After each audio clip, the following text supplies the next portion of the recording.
I never thought a single sentence could flip my entire life upside down. But the night I heard Rachel say, "You don't look old enough to be out here alone," something in me shifted forever. I was 24 at the time, living in Mapleford, a tiny American town with 2 traffic lights, 1 diner, and enough gossip to power the whole state.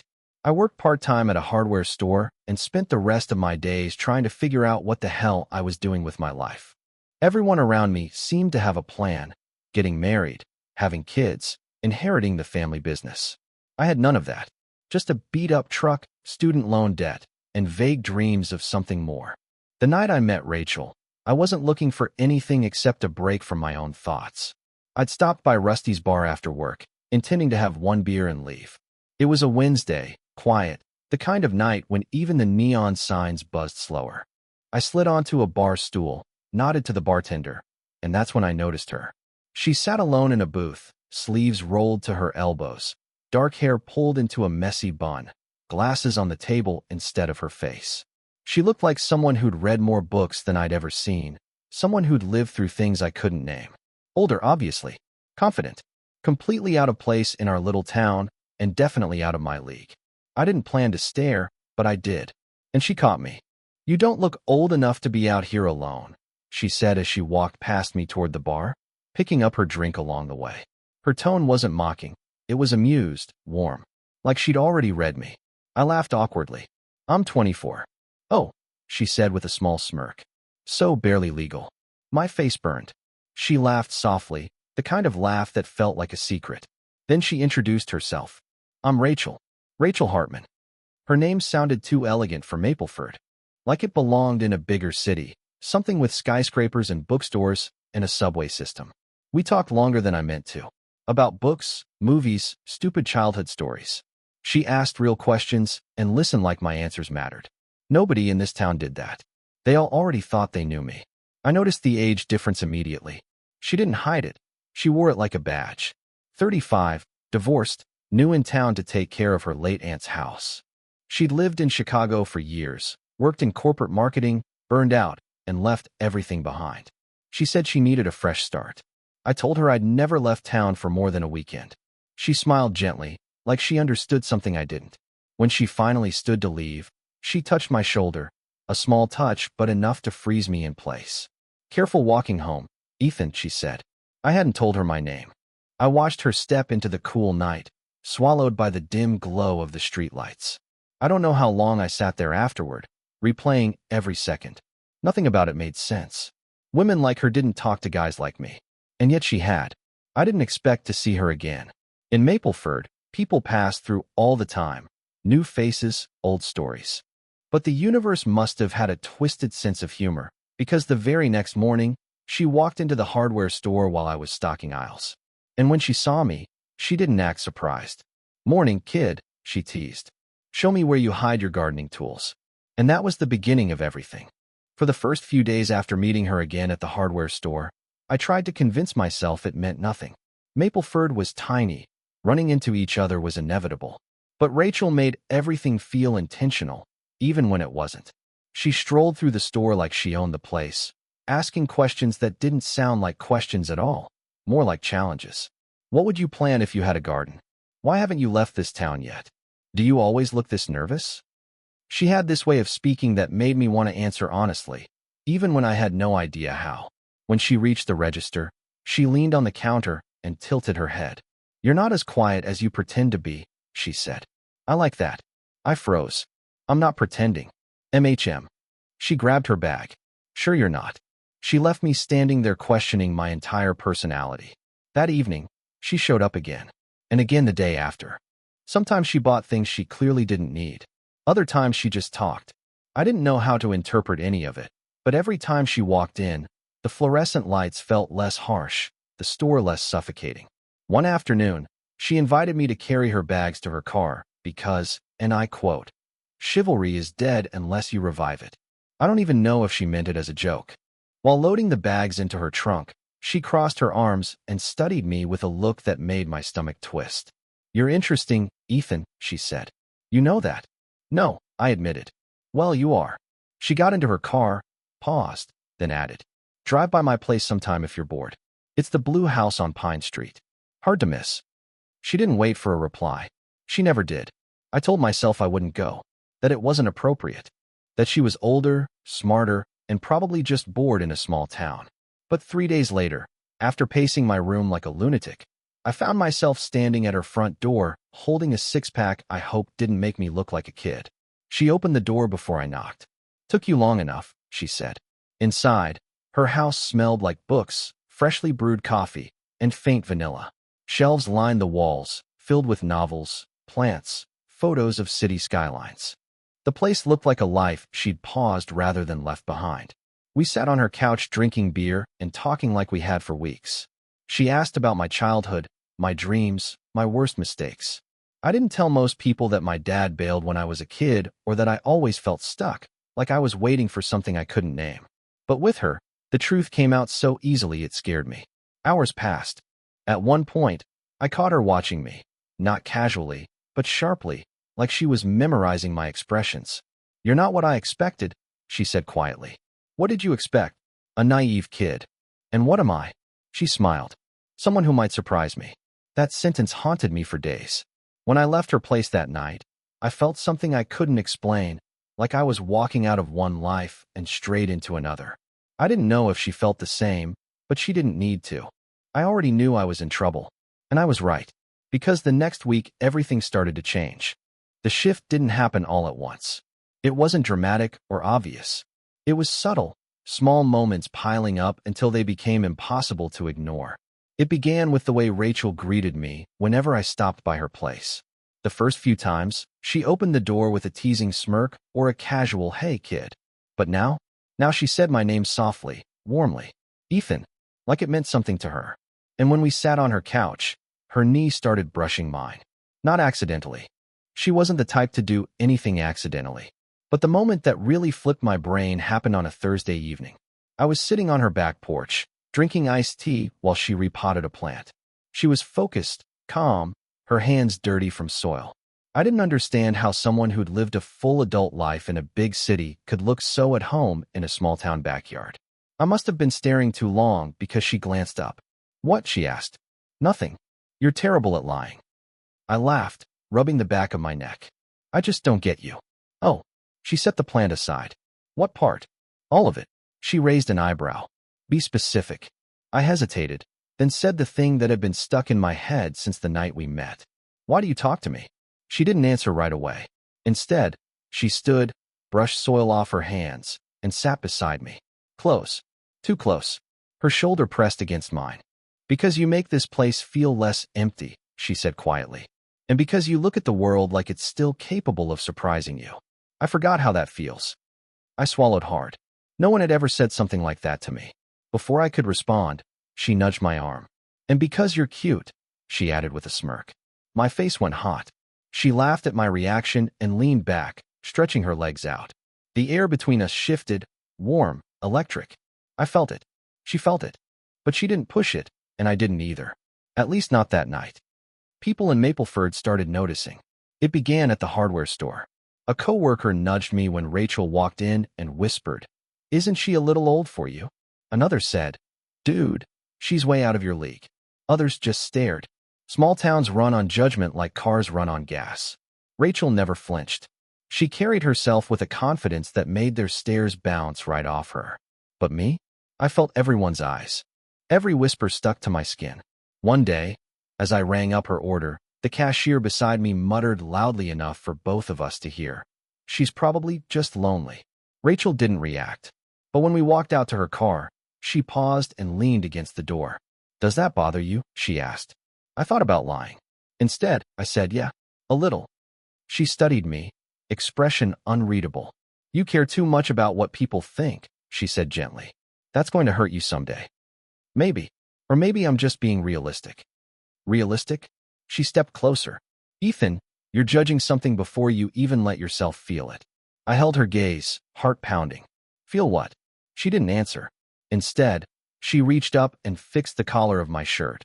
A tiny gesture, but her hand lingered. Her eyes softened. Then she whispered, "You know what?"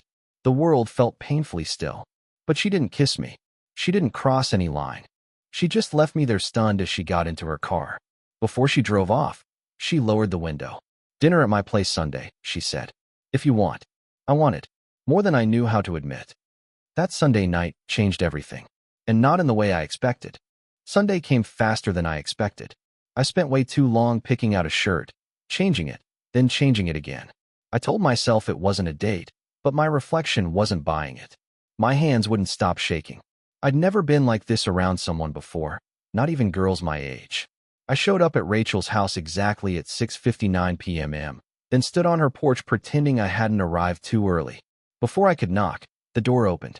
She stood there wearing jeans and a loose sweater, hair down, barefoot, holding a wooden spoon like she'd forgotten she was still cooking. She smiled at me, not teasing, not amused, just soft. "You're right on time," she said. "Come in." Inside, the house smelled like roasted vegetables, garlic, herbs, something real, something homemade. I didn't know she cooked. She handed me a glass of wine without asking if I wanted any. "Hope you're not strictly a beer guy," she said. "I can adapt." She laughed. "Good." I followed her into the kitchen, and for the first time, I saw her as something other than the mysterious woman from the bar or the confident stranger who kept showing up in my life.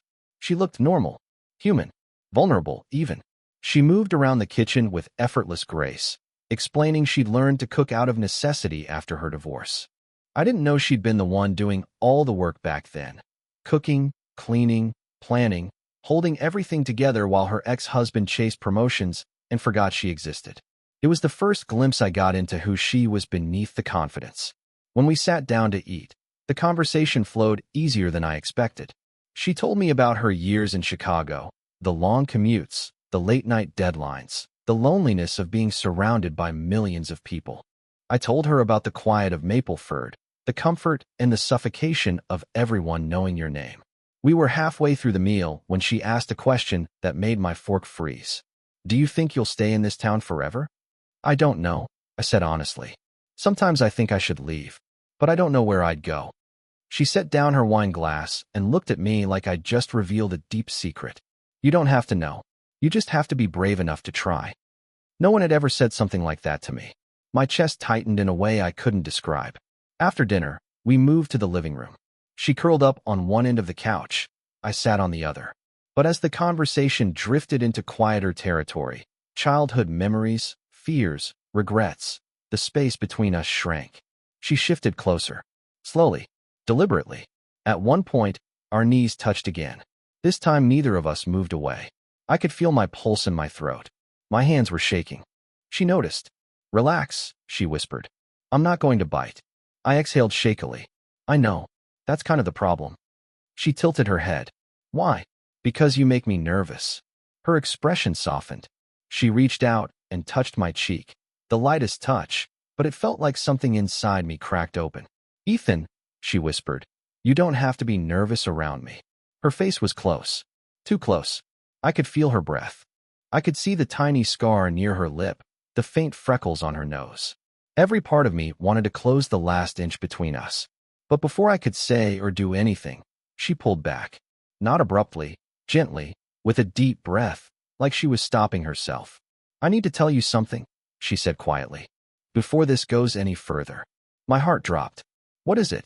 She hesitated. And then, the moment that would change the entire trajectory of our relationship. She said, "I didn't move to Mapleford just because of my aunt." Her voice trembled for the first time. "I came here to get away from someone." I didn't know then what that meant, but it was the beginning of the first real shadow that would fall over us. When Rachel said those words, "I came here to get away from someone," the room changed. The air got heavier, quieter, like even the walls were listening. She wasn't teasing anymore. The confident woman who always had a witty comeback suddenly looked small, almost frightened. I shifted closer, not touching her, but close enough that she could feel I was there if she needed me. "Who?" I asked softly. She hesitated, staring at her hands as if the truth was written on her palms. "My ex-husband," she said. "Daniel." I felt a cold ripple down my spine. "I thought you said the divorce was normal?" She laughed once, but there was no humor in it. "There's no such thing as a normal divorce," she whispered. "Not when one person refuses to accept it." She told me everything in pieces, slowly, like each sentence cost her something. They'd been married for 8 years. He was charming, ambitious, the kind of man who made everyone feel lucky to be in his presence. But behind closed doors, he controlled everything. How she dressed, who she talked to, how much she worked when she slept. It started with small comments, then rules, then punishments, then apologies. I kept telling myself he wasn't a bad person, she said. Just stressed, just tired, just complicated. She shook her head. But when I filed for divorce, something changed in him. He started showing up at my job, leaving notes on my car, calling 20 times a day, saying we belonged together. That if he couldn't have me, she swallowed. No one could. I felt my stomach twist. Did he hurt you? I asked. She didn't answer with words. She pushed up her left sleeve instead. On her forearm was a faint scar, thin but long. It looked old, faded, but unmistakably deliberate. I left the day he threw a glass at me, she said quietly. It shattered.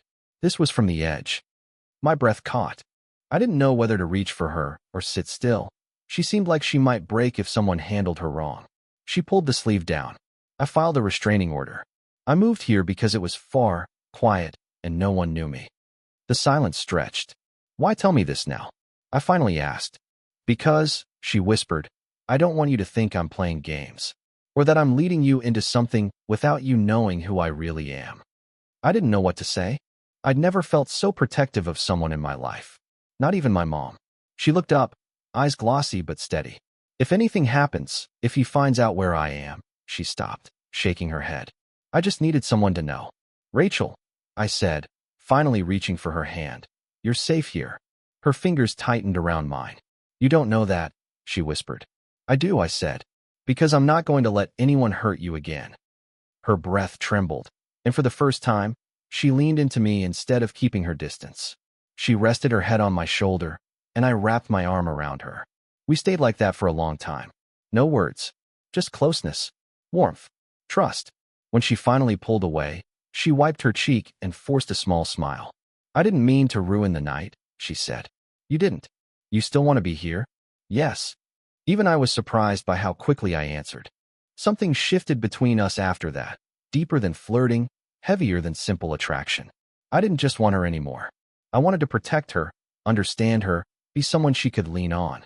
But with that closeness came complications neither of us were ready for. Because in small towns like Mapleford, secrets don't stay secret for long. And within a week, everything got messy. Very, very messy. The mess started quietly, the way storms always do. A shift in the air, something you don't notice until it's too late. About a week after Rachel told me everything, people in Mapleford started talking. At first, it was harmless gossip. That we'd been seen together, that she'd been inviting me over, that I was spending too much time with the woman from Chicago. But in small towns, rumors multiply faster than truth. One morning at work, my coworker Travis nudged me with his elbow. So, he smirked, you and the older lady, huh? I tried to play dumb. What are you talking about? Come on, dude. Everyone's talking about it. I felt heat crawl up my neck. Talking about what? That she's using you. That she's got baggage. He raised his eyebrows. Like, serious baggage. My stomach clenched. What kind of baggage? I asked too quickly. Travis shrugged. No idea. But people swear she moved here after some big drama in Chicago. Divorce, scandal, something. Nobody knows the details, so everyone fills in the blanks. Of course they did. That's how small towns work. If there's no dirt, people plant seeds. I spent the rest of the shift tense, replaying every word Rachel had told me. It hurt to hear strangers twist her story, inventing things, judging her, not knowing a damn thing about her life. After work, I drove to her place. Not to confront her, I just needed to see her. Needed to remind myself what was real. When she opened the door, she smiled, but it didn't reach her eyes. You heard, didn't you? She asked quietly. I froze. Heard what? She stepped aside to let me in, then closed the door, leaning against it like she was holding something back. People are talking, she said. I knew they would eventually. I just hoped I'd have more time. Rachel, it's just gossip. People here. No, she cut me off. It's not just gossip. I waited, unsure where this was going. She walked into the living room and sat on the couch, pulling her knees up, hugging them like she was trying to protect herself. When I went into the grocery store this morning, she said, Mrs. Hargrove cornered me by the produce section and asked if it was true that I ran away from a dangerous man. My blood ran cold. She actually said that? Rachel nodded. And then she asked if I was trying to trap a vulnerable young man to feel safe. I felt something sharp twist in my chest. Anger, frustration, helplessness. What the hell is wrong with these people? I muttered. Rachel shook her head. They're not bad people. They're just used to knowing everyone's business. And when they don't know, they invent it. I sat beside her. I don't care what they say. You might not now, she whispered, but you will. Everyone does eventually. The sadness in her voice scared me more than any rumor. I reached for her hand. I'm not leaving. She looked at me like she wanted to believe me, but couldn't. Before I could say more, her phone buzzed on the coffee table. She glanced at it, froze, then slipped it face down without answering. I saw the name before she could hide it. Daniel. My chest tightened. He called you. She nodded once. He's been calling all morning. Did you answer? No, but he left a voicemail. I swallowed hard. What did it say? She hesitated, then whispered. He knows where I am. My blood turned to ice. How? I asked, already afraid of the answer. Rachel looked at me with eyes full of dread. He said someone from here told him. A chill spread through me. Someone in our town, someone she'd probably smiled at, talked to, trusted, had betrayed her. And if Daniel knew where she was, things were about to get a lot worse. The moment Rachel said those words, someone here told him, something inside me snapped. Fear, anger, disbelief, it all collided at once. Small towns are supposed to be safe, predictable, familiar. But now every face I'd ever known felt suspicious. Any one of them could have decided her life was entertainment. Rachel sat stiffly on the couch, her hands folded so tightly her knuckles were white. I'd never seen her look so fragile. What exactly did he say? I asked quietly. She took a shaky breath. Just one sentence. Nice little town you picked. My stomach twisted. He threatened you? He didn't have to, she whispered. Not directly. That's how he works. He says something vague and lets your mind fill in the blanks. My hands curled into fists. I wanted to find Daniel. I wanted to drive to Chicago or wherever he was hiding behind whatever mask he wore. I wanted to make him regret ever touching her. But wanting and doing are different things. We'll go to the police, I said. Report the calls. The threat. It's not a threat he can be charged for, she said. It's too vague. They'll tell me to block the number and stay vigilant. I hated that she was right. What if he shows up? I asked. She paused. Then, that's what I'm afraid of. The next few days were tense in a way I'd never experienced. Rachel stopped going out except for essentials. I started driving past her house before and after work just to make sure everything looked normal. People kept whispering at the store, giving me looks that were half pity and half curiosity. But then something strange happened.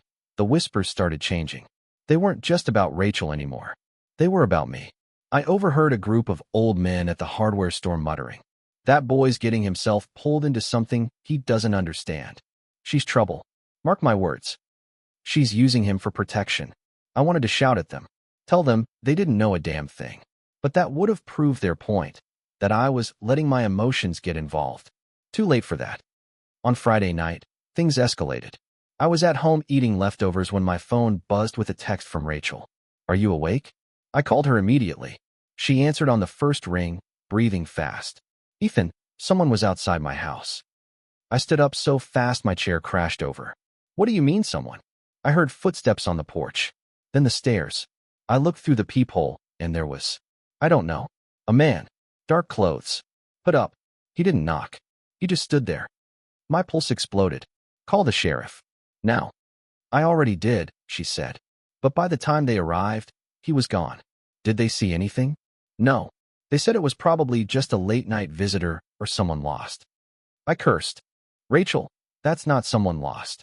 I know. Her voice cracked. I'm scared, Ethan. That was all it took. I grabbed my keys. I'm coming over. No, you shouldn't. But I was already out the door. When I got there, she opened the door before I even knocked. She looked exhausted, pale, shaky, her hair in a loose tie like she'd been running her hands through it all night. The house felt colder than usual. I'm staying here tonight, I said. I'll sleep on the couch. She didn't argue. That alone scared me more than anything else. We checked the locks twice, then 3 times.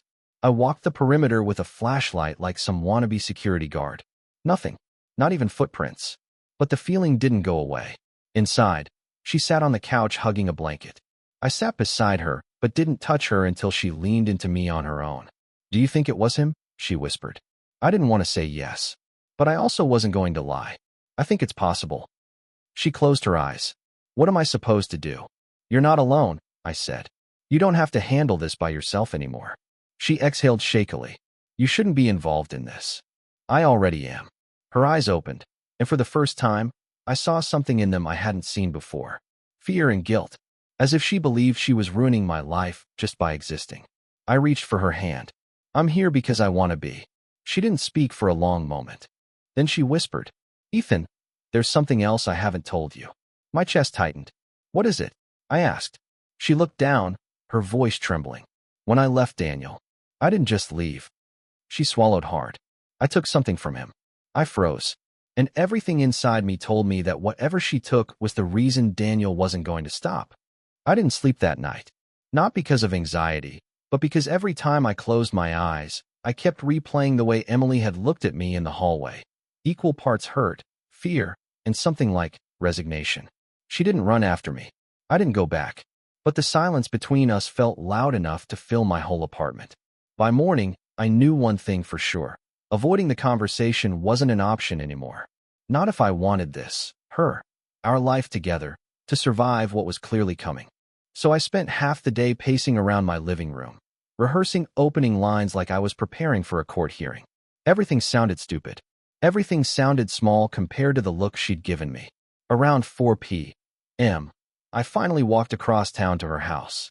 It was one of those quiet American streets where everyone pretends they're not watching through their curtains when something interesting happens.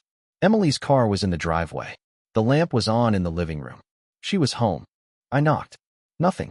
I knocked again, this time louder. The door opened just a crack. "Hey," she said. Her voice was calm. Too calm. "Can we talk?" I asked. She hesitated for a moment, then stepped aside. "Yeah, we should." I walked in. Everything inside was spotless, the kind of spotless that didn't feel peaceful, more like someone had been cleaning to keep their mind from screaming. We sat on opposite ends of the couch. She didn't speak first. She was waiting. For me. For once, I realized I was the one who had to lead. Not because I was the man, but because I was the one who messed up this time. "I shouldn't have just walked out last night," I said. I panicked. "And that's not an excuse. You were opening up to me, and I shut down." She looked down at her hands. "I wasn't trying to push you. I know. And I made it feel like you did." Silence. Not painful this time. Just heavy, like the space between us was full of things we hadn't said yet. Then she finally lifted her eyes to mine. "You're younger than me, Nate," she said softly. "I know you can handle that. But what I'm really afraid of is that you don't understand what dating me really means. I'm not just older. I've lived more life. I've failed more. I've been through things that could spill into this relationship whether I want them to or not. I want all of it," I said without thinking. Her brows tightened. "Don't say that unless you truly." "I do," I cut in. "I'm not pretending I know everything. But I know what I feel. And I know I don't want to lose you because I got scared." Her breath shook, almost too quiet to notice. "I wasn't planning on telling you yet," she said. "About the move. About my ex reaching out. I just wanted to protect us. And maybe myself." That hit harder than she probably expected. Because the truth was, I had felt something shifting in her for days, like she was carrying a weight she wasn't naming. "Are you thinking about going?" I asked. She didn't answer right away. "I don't know," she finally said. "It's a big opportunity. And part of me wonders if I'm holding you back by staying here." That sentence punched a hole straight through me. "You're not holding me back. If anything, you've made me better."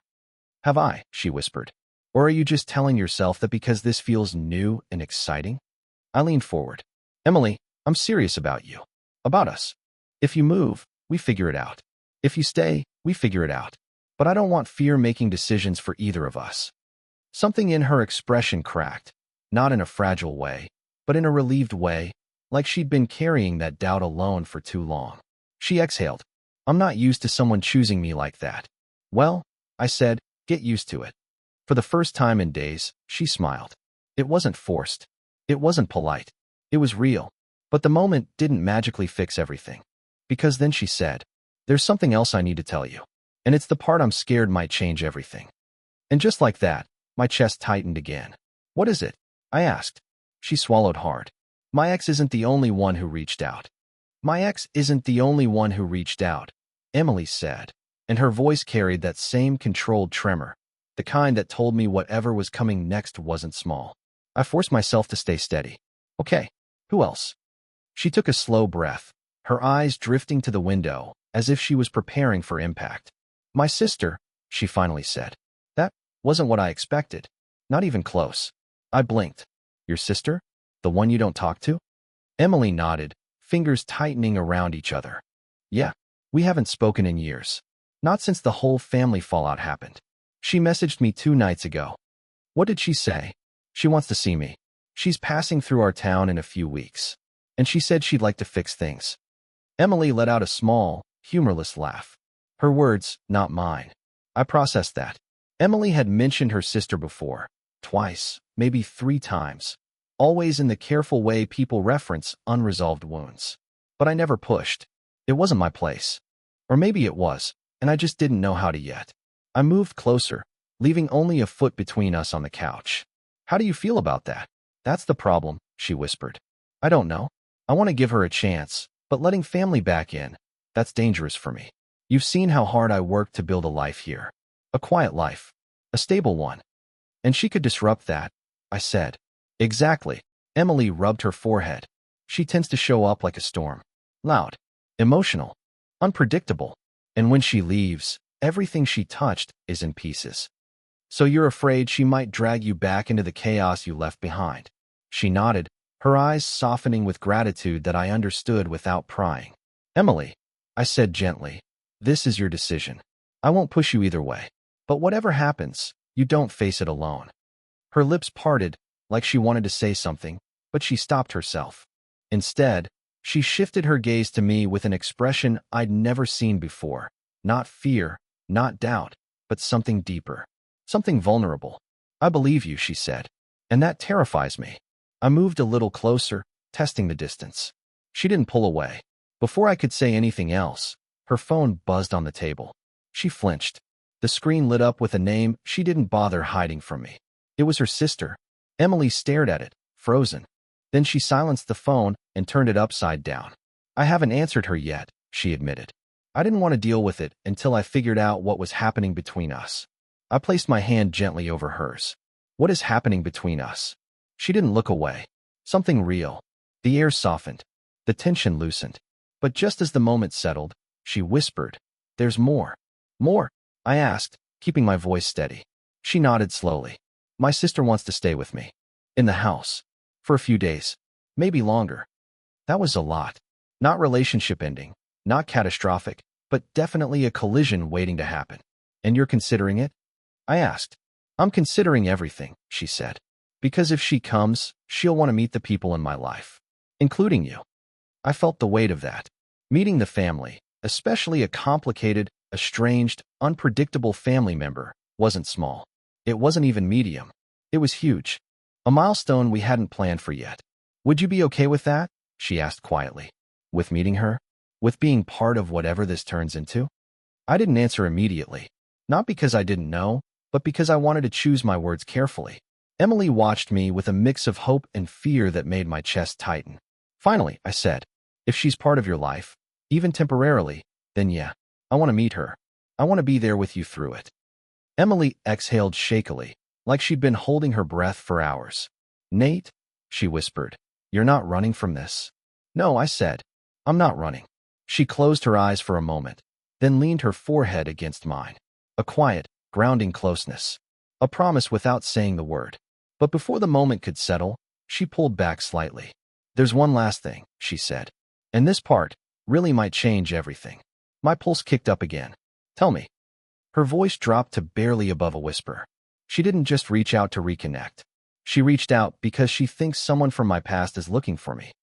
"She thinks someone from my past is looking for me," Emily said, and the air in the room shifted, tightened, like the temperature had dropped 10 degrees out of nowhere. Not a dramatic pause. Not for effect. She meant it. "Who?" I asked quietly. Emily's fingers twisted together, knuckles whitening. My father. The name hung there like a crack in the ceiling you never noticed before. Small, but suddenly impossible to ignore. I knew almost nothing about the man. She never volunteered details. Anytime he came up, she closed off like a door slamming shut. I never pushed, never pried. But now the pieces fell into place. The guardedness, the instinct to keep her world small, the careful way she talked about leaving things behind. Emily, I said softly, what does he want? I don't know, she whispered. We haven't spoken in over a decade. But my sister said he reached out to her asking where I live. And she told him she didn't know, which is partially true. But he's trying. And that scares me more than I want to admit. What would he even want after all this time? She shook her head. It's never simple with him. He's the kind of man who only shows up when he needs something. Money, help, or a place to hide. And he always leaves damage behind. I let her words settle before I asked, do you think he'll actually come here? I don't know, she said again. But if he's asking questions, he might. And the fact that my sister is warning me means she's scared too. She pulled her knees up to her chest, hugging them like she was bracing against a cold wind no one else could feel. For the first time since we started seeing each other, Emily looked small. Not fragile, but human in a way she never allowed herself to be. I moved closer and wrapped an arm around her. She didn't hesitate. She melted into the touch like she'd been holding herself upright for too long. Whatever this turns into, I said, you don't have to go through it alone. She let out a shaky breath against my shoulder. You keep saying that. I'll keep saying it until you believe it. A quiet moment passed. Then she pulled back just enough to look at me. I'm not used to relying on anyone, she said, especially not someone younger than me. I never thought I'd be in a situation where I'd have to trust someone with pieces of my past. That's what relationships are, I said. Not all at once. Just piece by piece. Her eyes softened. I want this. Us. Even if it scares me. Even if it comes with risks. Then we'll deal with whatever comes next together. She nodded, and something in her posture eased. Not relief exactly, but acceptance. Still, I had questions. Big ones. What happens now? I asked. With your sister. With the job. With your dad possibly searching for you. She exhaled, long and slow. I think, she said, the first step is to face my sister. Hear what she has to say, and I want you with me. Not for the conversation. She and I need to handle that alone, but after, when it's over. I'll be there, I said. And the job. I'm not making any decisions until we figure out where we stand. Emily, I said gently, you can't base that decision on me. I'm not basing it on you, she corrected. I'm basing it on the life I want. And I'm starting to realize that life might not be one I face alone. My chest tightened, not with anxiety this time, but with something warm. And your father? I asked.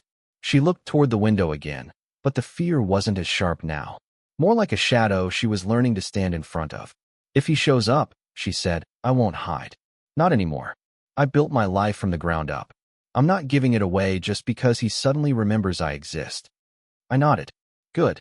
She leaned against me again, head resting on my shoulder. Nate. Yeah? Thank you. For not running. I told you. I said, I'm staying.